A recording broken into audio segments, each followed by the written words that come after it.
વિગતવાર જોઈશું અને વાત કરીએ મહત્વના સમાચાર વિશે।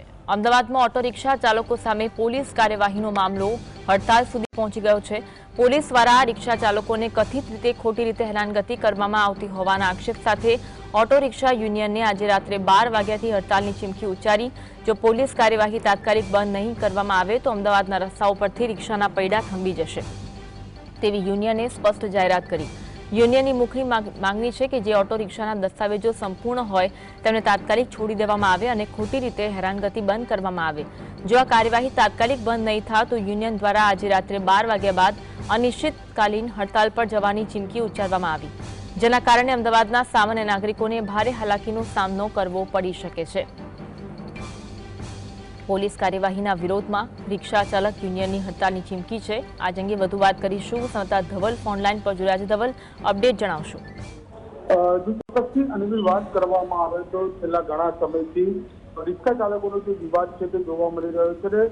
ગુજરાત હાઈકોર્ટ વારંવાર જ્યારે ટ્રાફિકની સમસ્યા લઈને ટકોર કરતી હોય છે ત્યારે જે અમદાવાદ પોલીસ છે તે પોતાની કામગીરી કરતી હોય છે તેને જ કામગીરીમાં રિક્ષા ચાલક યુનિયનો છે તેમના દ્વારા નારાજગી વ્યક્ત કરવામાં આવી છે અને રિક્ષા ચાલક સ્વરોજગાર બચાવ આંદોલન કમિટી દ્વારા પોલીસ કમિશનરને જે પત્ર છે તે લખવામાં આવ્યું અને પત્રમાં ઉલ્લેખ કરવામાં આવ્યો છે કે પોલીસ દ્વારા ખોટી રીતે રિક્ષા ચાલકોને હેરાન કરવામાં આવે છે, તે કનડગત કરવામાં આવે છે, તે તાત્કાલિક ધોરણે બંધ કરવામાં આવે। પોલીસ પોતાના જે ટાર્ગેટ છે તે ટાર્ગેટ પૂરા કરવા માટે જે વાહન જપ્ત કરવામાં આવે છે, રિક્ષા ચાલકોને રિક્ષાઓ જપ્ત કરવામાં આવે છે તે બંધ કરવામાં આવે તેવી પણ માંગ જે પત્ર છે તેની અંદર પોલીસ કમિશનરને લખીને માંગ કરવામાં આવી છે। સાથે જ ઉલ્લેખ પણ કરવામાં આવ્યો છે કે બાઇક, ટેક્સી, બસ જેવા જે અન્ય વાહનો છે તેને કોઈ પણ પ્રકારની દંડની કાર્યવાહી છે તે અમદાવાદ પોલીસ દ્વારા કરવામાં નથી આવતી। જો જે પણ રિક્ષાઓના ડોક્યુમેન્ટ કમ્પ્લીટ વેરિફિકેશન વાળા હોય તે રિક્ષાઓ તાત્કાલિક ધોરણે અમદાવાદ પોલીસે છોડી મૂકવામાં આવે, નહીં તો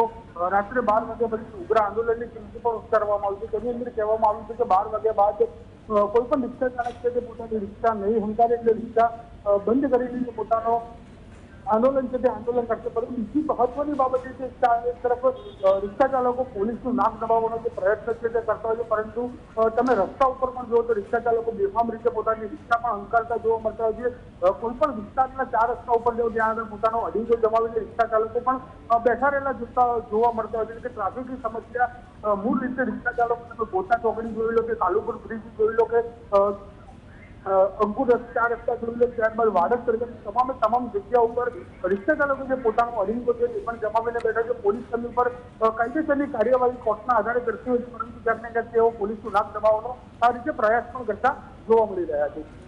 જી આભાર ધવલ, માહિતી આપવા માટે। પોલીસ કાર્યવાહી તાત્કાલિક બંધ નહીં કરાય તો હડતાલની ચીમકી ઉચ્ચારવામાં આવી છે। તો આજ અંગે રિક્ષા એસોસિએશનના પ્રમુખ દ્વારા પણ પ્રતિક્રિયા આપવામાં આવી છે। આવો સાંભળીશું, થોડી વારમાં પ્રતિક્રિયા સાંભળીશું।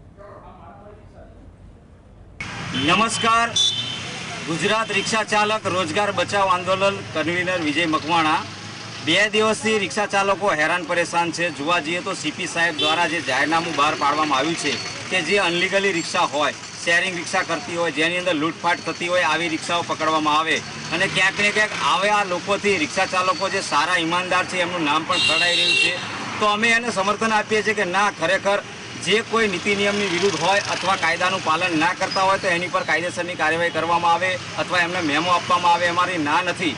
પરંતુ સૂકા ભેગા લીલા બળી જાય એમ છેલ્લા 2 દિવસથી ગઈકાલે પણ બહુ બધા રિક્ષા ચાલકોને જે ખરેખર કમ્પ્લીટ ડોક્યુમેન્ટ છે, જેની જોડે લાયસન્સ બેઝ બધું કમ્પ્લીટ રેગ્યુલર રિક્ષા ડ્રાઈવરો છે જે મીટરથી ધંધો કરે છે, એવા લોકોને ટાર્ગેટ કરીને એવા લોકોને પકડવામાં આવે છે અને એવા લોકોને મેમા આપવામાં આવ્યા છે અને એવા લોકોને જ આ લોકો પોલીસ સ્ટેશને રોકી રાખ્યા છે અને જામીન આપીને છોડવામાં આવી રહ્યા છે।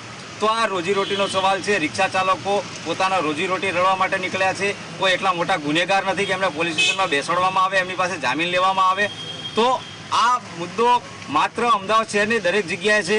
ખાસ અમદાવાદ શહેરના અલગ અલગ યુનિયન સંગઠન સમિતિના આગેવાનો આજે બપોરે 12 વાગે ભેગા થયા હતા અને સીપી સાહેબને એક લેટર પણ લખ્યો કે જેની અંદર આજે રાતે 12 વાગ્યા સુધીમાં જે કંઈ કાર્યવાહી કરી છે એ સ્ટોપ કરવામાં આવે અને જે કંઈ મેમા ખોટા બની ગયા છે તો એવા મેમા રદ કરવામાં આવે। જો કરવામાં નહીં આવે તો આજે રાતે 12 વાગ્યા પછી તમામ રિક્ષા ચાલકો એટલે કે અમદાવાદ શહેરના તમામ રિક્ષા ચાલકોના પૈડા થંભી જશે, એની ખાસ નોંધ લેવા વિનંતી।